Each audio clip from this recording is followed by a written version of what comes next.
Welcome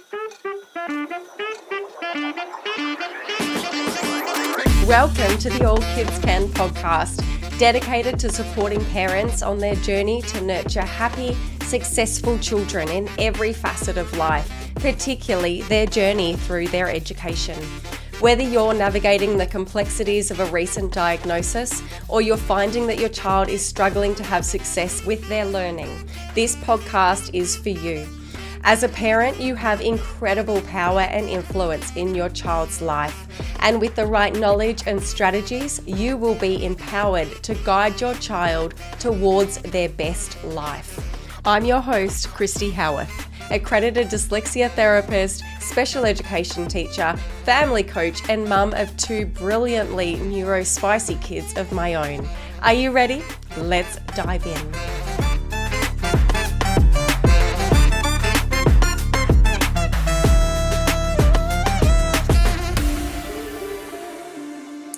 Welcome back to another episode of the All Kids Can podcast. So today I have here with me a very special guest. This is Chloe, and Chloe is mum of two boys aged 10 and 12. Chloe's 10-year-old has struggled with reading since he was in prep. His first 2 years of schooling was spent in Victoria's strict lockdowns, and he barely did any schoolwork because of it. Suspecting dyslexia herself, Chloe struggled to find ways to help him with his reading and his spelling. Then Chloe found our parent course, Step Into Literacy, and she says, bingo, it worked. Welcome to the podcast, Chloe. Thanks so much for having me, Christy. Such a pleasure. So I wanted to give our listeners a little bit of a backstory on how we met, because we've had chats before throughout the last couple of launches that we have run for Step Into Literacy. So I thought it was important to just let people know how we met. So Chloe is no stranger to public speaking and keynote speaking and social media and course creation herself. And so we actually met in a business group or a business membership. And of course, in the business membership, you introduce yourself and you say what you're doing and who you are and all of that kind of thing. And once I said that I was a dyslexia therapist, creating a course for parents to help their kids read at home, that's when Chloe reached out to me and said, hey, I need that. Yeah, so that's how Chloe and I met. And it's just been awesome since, because the results that you've gotten, Chloe, have been just so amazing. So, but before we get into that, let's just see if we can get a little bit more of an understanding of your journey from when you first realized that your youngest was struggling with reading. How did you feel? What was the process? What was the journey that you went on with that? Yeah, certainly. So my youngest, who's now 10, as you said, he had prep and grade 1 in Victoria's strict lockdown. So virtually no actual physical school. Our school was really bad to start with in terms of there was no online learning. I reckon for at least 4 of the, I think it was 6 or 7 lockdowns, there was, virtually nothing. They were just sending us worksheets to complete at home. So very hands-off learning and very much put in our hands. And, during that time, we sort of noticed he didn't like to try and read. He didn't like to try and write. But we didn't know if it was just the whole changing environment. He was at prep. He's now stuck at home. So we weren't really sure. But then when we actually went back to school and, the teacher's like, well, just read to him more. You just need to and I'm like, I've read to him every day of his life since he was born. Like, that's not the problem. Then the teachers, I discovered, were using an approach that wasn't approved for kids who were struggling to learn to read. You'll have to tell me the type of approach. So we talk about the balanced literacy approach. So the guessing, the memorizing, that kind of thing. So that he was coming home with words that he had to memorize. He was being given leveled readers. He had phonograms that had like a funny jingle that he had to remember the jingle. And I remember him saying to me at one point, he goes, Mum, I just don't get what the phonograms are for. Like, why? What are they? And I was like, oh, they're parts of words. And he's like, but I can't see them in the words. And I was just like, mate, you're so right. I struggle to see them. I couldn't get my head around, some of the phonograms had 3 sounds, and, he just couldn't get which sound should I try. So, yeah, for him, it all just started to come to the forefront with us, realizing that there was something more than just missed out on 2 years of schooling because of lockdowns. And yeah, that's when I thought, no, hang on, let's go and get him assessed. So we could get in to see a speech pathologist, and she gave him the assessment for dyslexia, which is one of the 2 recommended tests. And the tests that she did, she said, yeah, look, he's showing all the signs of dyslexia.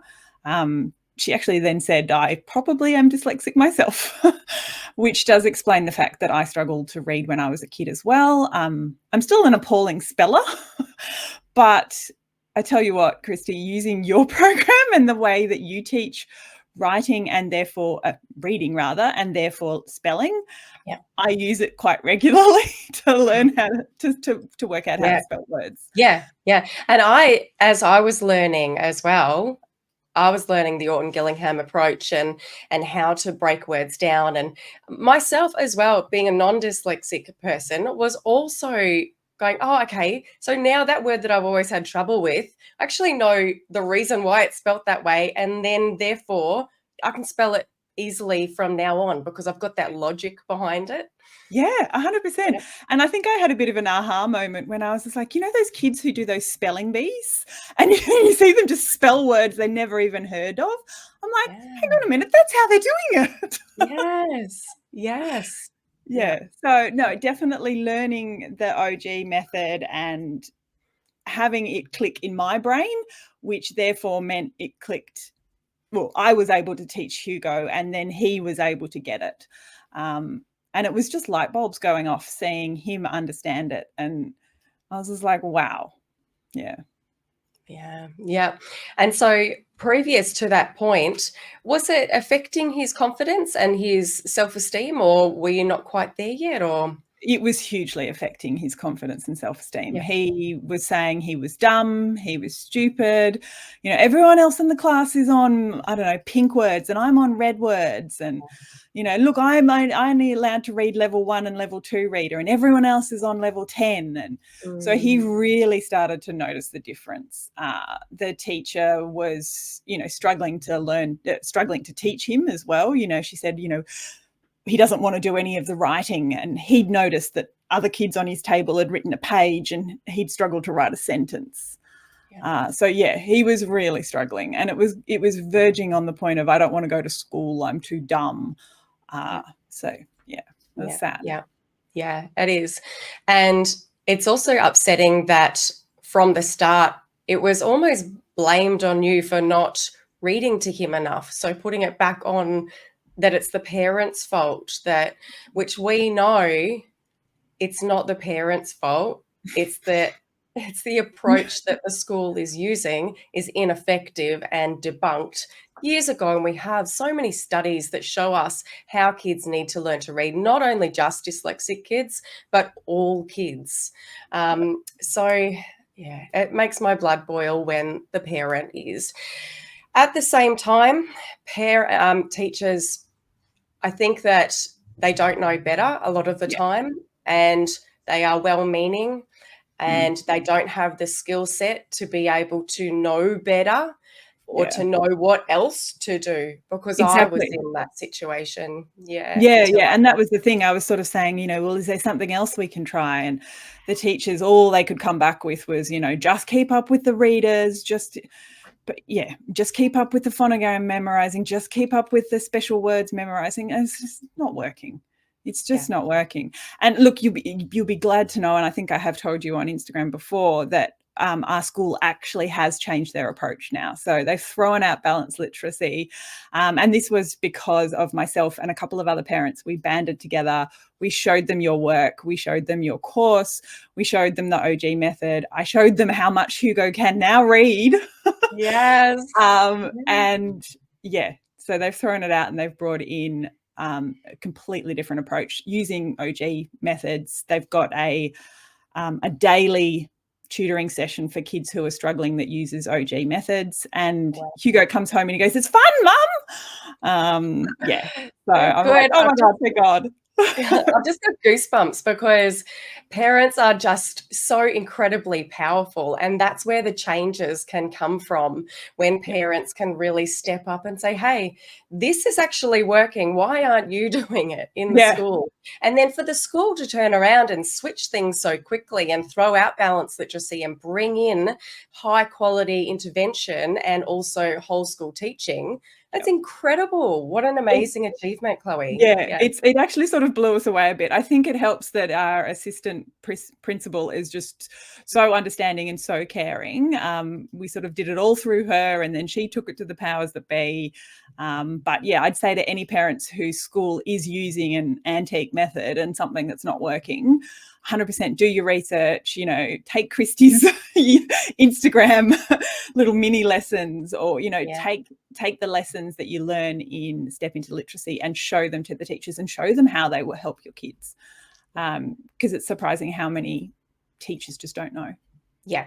And the teachers will, I mean, I think that they would welcome it, because I know I was so frustrated as a teacher when I had that bottom group of kids, and no matter how much of the same, like you were talking about, keep doing it, keep, you know, memorizing it, keep reading, keep doing all those things.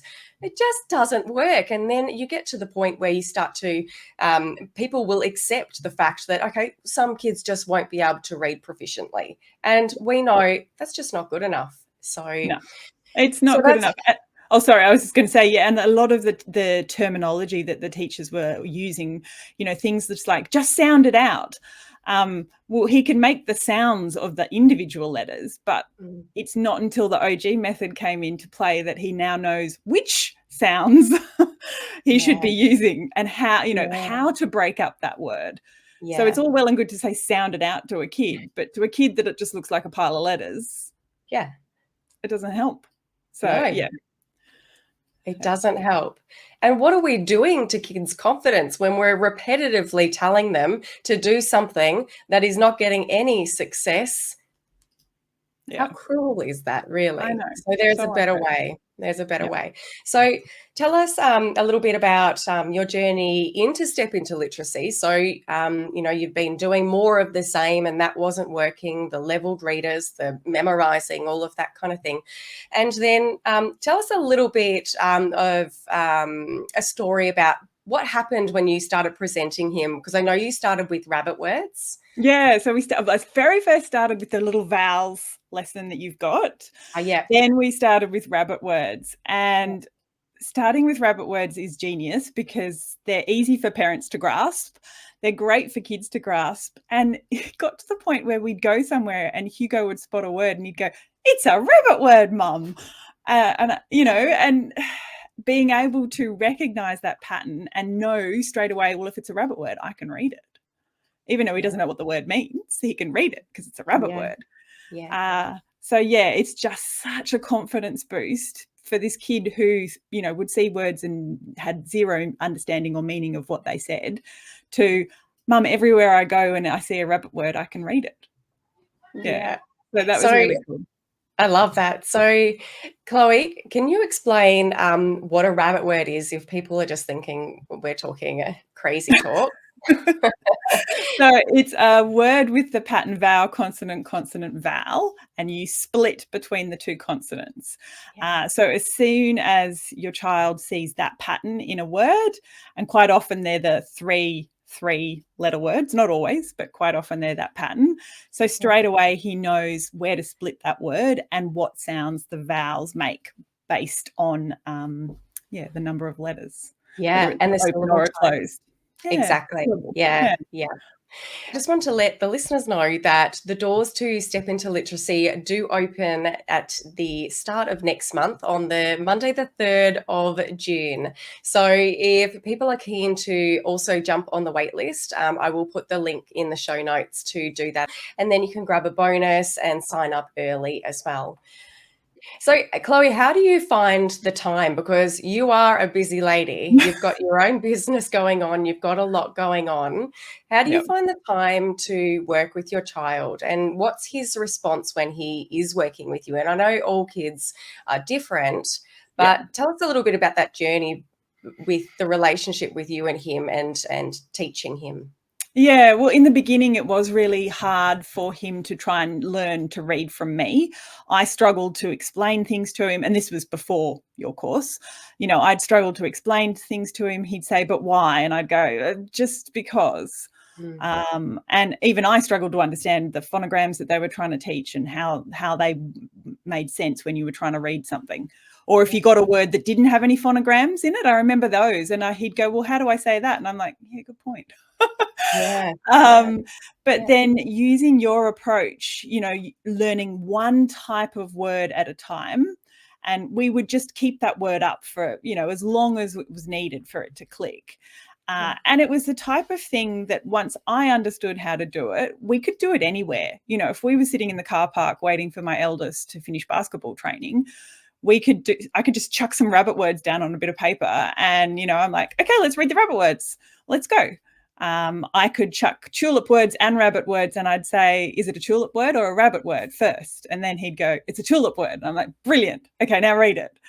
Yes. So because it was broken down into word patterns or word types, it meant it was easier to take bite-sized parts of. It didn't feel like we were trying to read a book. Yeah. Yeah. Yeah. Yep.